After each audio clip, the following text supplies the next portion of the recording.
So it's the end of another week, and time to look back at what's been making the news in the last 7 days.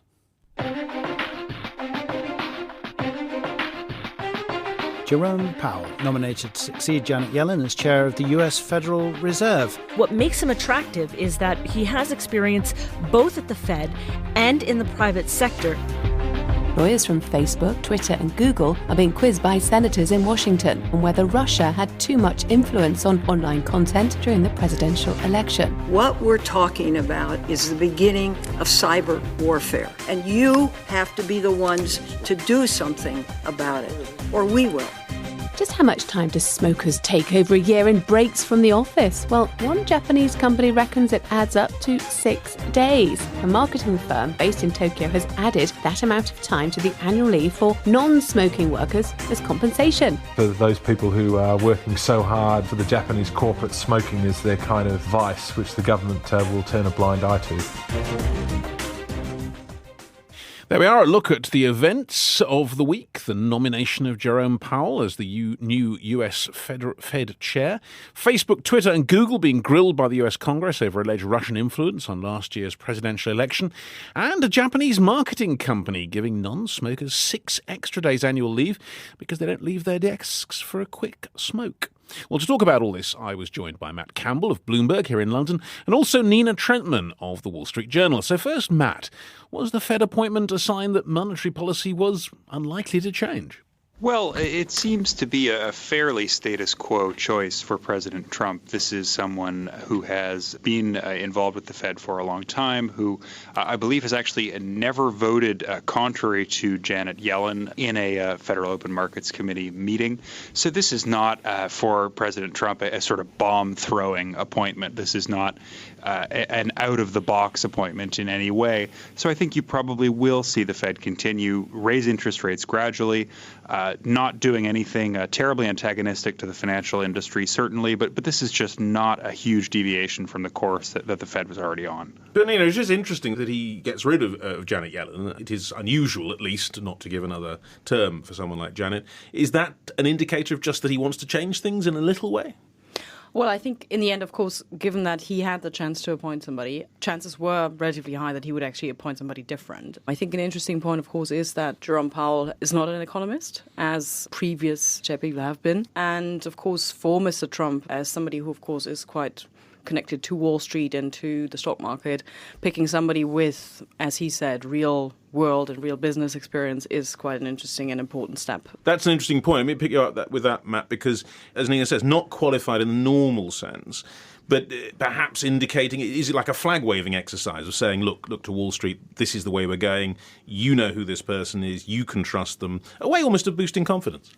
I think while it is true that the Fed for the last 20 or 30 years has tended to draw very heavily on academic economists. However, this is of a piece with other Trump appointments which have tended to draw from the financial world, whether it's Gary Cohn, whether it's Anthony Scaramucci, though that one was, of course, short-lived. He is very comfortable with people from Wall Street and is not changing from that course here. Well, moving on perhaps from the traditional economy to the new economy and the key figures in it. This week, Facebook, Twitter and Google were given quite a going over by US lawmakers on the lines of the alleged Russian influence on the presidential election. Now, Matt, these companies clearly are feeling vulnerable at the moment for all sorts of reasons. It's not just the involvement in possible election manipulation, but all kinds of other stuff as well. But fixing on that, it was interesting. The Economist this week, big headline, that these companies are the enemy of democracy.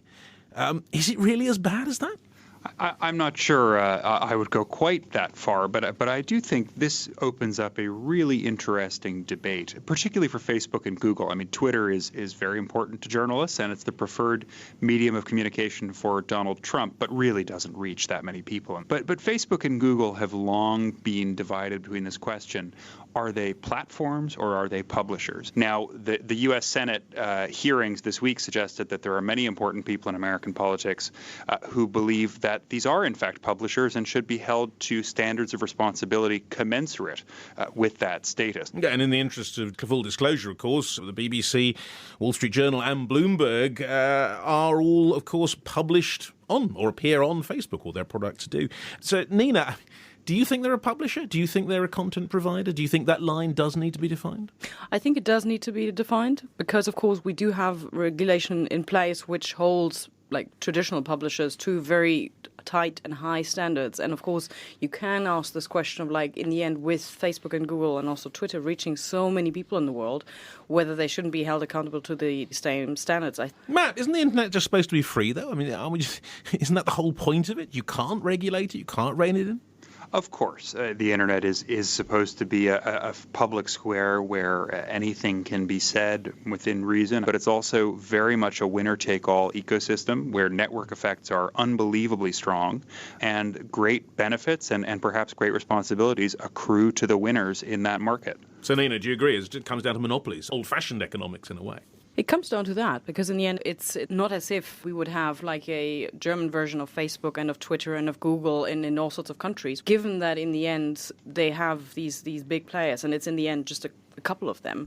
Given that they reach so many people, there is quite a heightened sense, I would say, of responsibility that these platforms have to match. Just to say, well, we are just providing the platform, but we are not involved in anything else. The debate that we had around the interference in the US presidential elections, that's something which has shown, not for the first time, but for the first time in such a scale, like how important it is to have this debate. Well, after all that hot debate, many people might think, oh, right, I'll go out and have a quick cigarette. I wouldn't, but some would. And in fact, quite a lot of people do. And that's the way it is, of course, in the world. Now, you can't smoke in your workplace. You have to go outside. And if you do, you're away from your desk. Therefore, you're not working. Now, one Japanese company is going to incentivize people not to smoke by giving extra days annual leave to those who don't, and because they won't be away from their desks. Matt, do you think this makes sense? Look, obviously smoking is not good for your health if you're an employer. I'm assuming you're not a smoker? I'm not a smoker, no. But I do think this is very much in line with what you're seeing, for example, from health insurers. You know, I have health insurance whereby I get a little point every time I go to the gym because the insurer has done the maths and figured out that clients who go to the gym tend to get sick less. And so I think we're going to see more and more and more of this. But there is a line at which it becomes very intrusive, where it becomes the nanny state or the nanny corporation. Nina, does the Wall Street Journal give you any nudges or incentives in the right direction? It does. So we do, of course, there are these things that you will be auto-enrolled in a pension system, which is in the end trying to get people to save, not by forcing them to do so, but just saying, okay, this is happening automatically. And the same applies for you. If you sign up to a gym, then they're sponsoring that and all sorts of things. So I think the interesting point here is to say people do want to have the freedom to do bad things, and that's good. I support that. But I think it's good to just like indicate, well, if you're doing something good, you'll benefit from it not just once, but at least twice, because you are either you're not smoking, but you're getting days off. And that was Nina Trantman of the Wall Street Journal. I was also speaking to Matt Campbell of Bloomberg. And that's pretty much it from World Business Report. Don't forget you can follow us at BBC World Biz on Twitter.